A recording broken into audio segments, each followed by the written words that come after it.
Book 320. Good morning, good morning. Welcome back to Morning Motivation with Matthew Daniels, and today I'm going to tell you guys about the 3 friends who inquired how they would die. That's right, the 3 friends who inquired how they would die. But what is Matthew Daniels talking about? A long time ago, 3 friends were visiting the graveyard of their deceased friend, and they were talking about how random and unexpected his death was. They recalled all of the things which they planned to do together in their old age that they would no longer be able to do. As they spoke, all 3 of them began to think about their own deaths. "My friends," one of the 3 friends began, "standing here at our friend's gravesite has made me think about my own mortality. I do not wish to be caught off guard by death like our friend was. Let us go and inquire of the wise man so that he may tell us how we all will die. That way we can prepare for our deaths and not be caught off guard." The other 2 friends agreed, and when they left the gravesite, they promptly went to see the wise man. Reaching his home, they inquired of him how they would all die, but the wise man cautioned them against asking such a thing. "Knowing how you will die is not a good thing," the wise man warned them. "It can only cause you more pain and stress.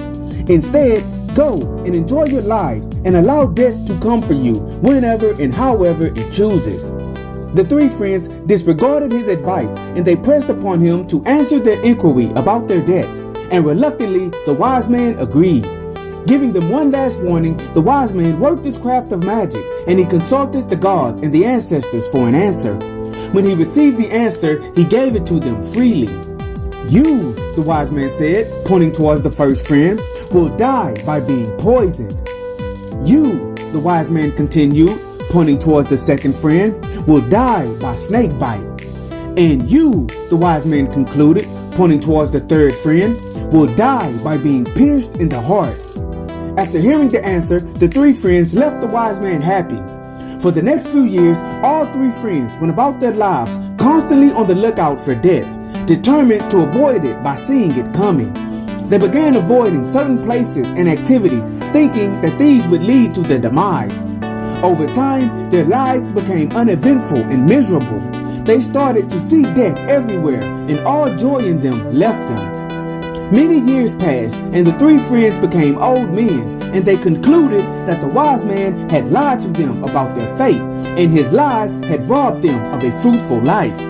So, being old men who did not die like they thought they would, they went back to the wise man in anger.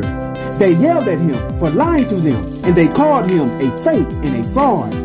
The wise man looked at them and shook his head. "I did not lie to you," the wise man said, pointing towards the first friend. "As I said, you have allowed yourself to become poisoned with hate, and this poison will indeed cause your death." In that moment, the first friend cried out and suffered a massive heart attack and fell over dead. As he fell to the ground, he knocked over a table in the wise man's home, and a glass tank containing a poisonous snake fell over and broke. The poisonous snake sprang forth and bit the second friend, and the venom killed him instantly. The third friend, seeing his 2 friends die, became afraid and tried to run away, but he slipped and fell, and a broken piece of glass pierced his heart, and he died.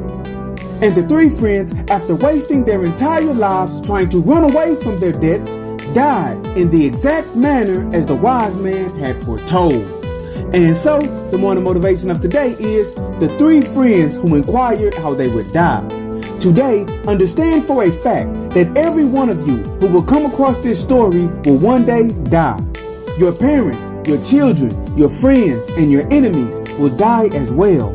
I do not say this to say that death should have no sting of emotional pain, but I say it to remind you that death will come when and how it chooses. Do not be reckless with your life, but do not avoid living your life either. Those who spend all of their time contemplating the time and manner of their debts are miserable, and they waste precious time on this beautiful earth. Today, be safe and cautious in all that you do, but do not hide away from the enjoyments in life. Find a balance between these 2 extremes and always strive to do that which is good. And remember, you are awesome, you are amazing, you are wonderful, and you are great. And you are going to change the world. I just hope I'm still alive to see it, family. I'm out. Good morning. To order books and the Morning Motivation with Matthew Daniels book series, Search Morning Motivation with Matthew Daniels on Amazon.com or visit www.dandyandbigherm.com.